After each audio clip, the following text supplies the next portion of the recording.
All right, so we're getting ready to write our body paragraphs for our literary analysis.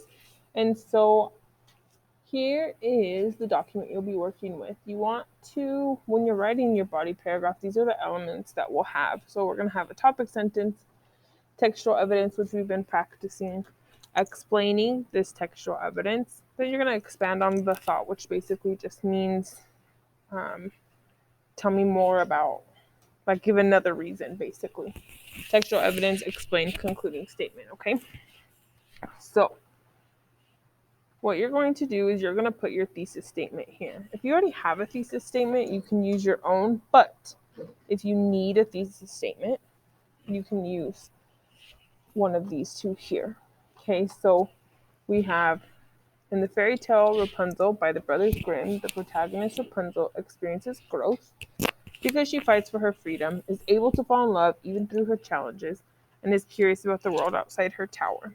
Or if you're doing Frog Othel, you can do in the fairy tale Rapunzel. The sorceress Frog Othel is evil because she locks Rapunzel in a tower. She is possessive and controlling over Rapunzel and is vengeful.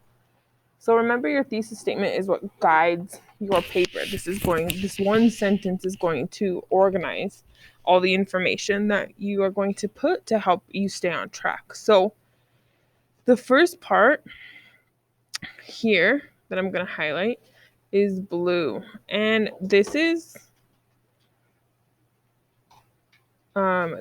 your position. This is what you're going to say about each character. So if we're talking about Rapunzel, we're saying she experiences growth. And if we're talking about Frog Othel, we're saying that she is evil. Then we want to make sure that we are focusing on that. So, what are our reasons as to why? Because somebody can tell me Rapunzel doesn't experience growth or Frog Othel isn't evil, right? It's a debatable topic. So, now the next portion is us and the evidence and our claims that we have. So, number one, here she fights for her freedom, is able to fall in love, even through challenges, and is curious about the world outside her tower. Okay, so these are our claims. So the same thing, let's look at Frog Othel. Is evil because she locks Rapunzel in a tower. Here's number one. I'm going to do this one pink. She is possessive and controlling over Rapunzel.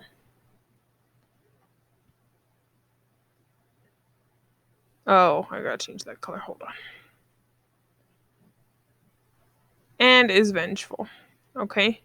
So we have three claims. The three different colors represent our three claims.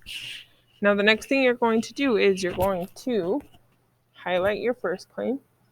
So I'm going to just do Rapunzel. She fights for her freedom. I'm going to copy this first claim. I'm going to come here to body paragraph number one, and you can see I've already pasted it there. Okay, so that's my claim one is going to be the topic of my body paragraph number one. Now I'm going to look here, is able to fall in love even through challenges. That is my body paragraph number two. That's the focus. And then is curious about the world outside her tower. This is number three. Okay, so that's how you're going to organize it. And now for body paragraph number three, you're going to focus more on the film. Okay, those clips that we watched. And we'll do this together in Zoom, paragraph number three.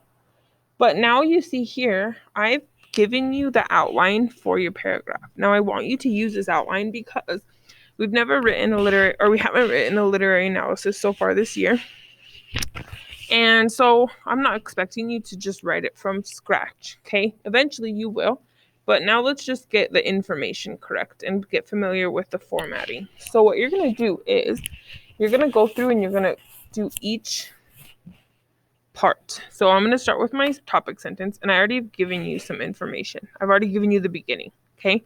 So I'm going to say throughout the fairy tale, Rapunzel is characterized as I can't just put she fights for her freedom, right? That doesn't make sense.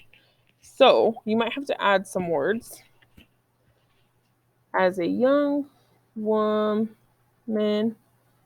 who, not woman, who fights for her freedom. Okay? That's your claim number one. And then you can take this out.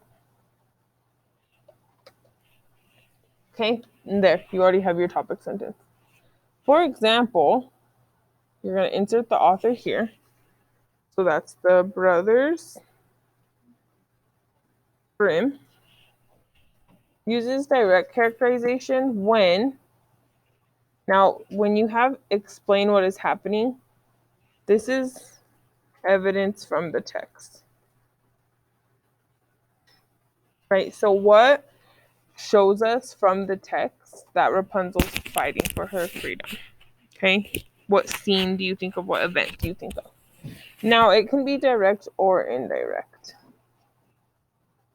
Characterization. And then you're going to get a quote from the text here. So you're going to put the quote, you're going to insert the quote, and then when you put cite, you're going to put the Brothers Grimm 1812, because that was when it was written. So there you go. Now you already have the information. Take out the quotations. So, for example, the Brothers Grimm uses direct or indirect characterization when describing Rapunzel making a plan to escape with Frau Gothel. Oh, sorry, not Frau Gothel, with the prince. Right, this shows us she's fighting for her freedom. She wants to be free. What quote from the text supports that? I'm going to paste that here, and then I have my citation.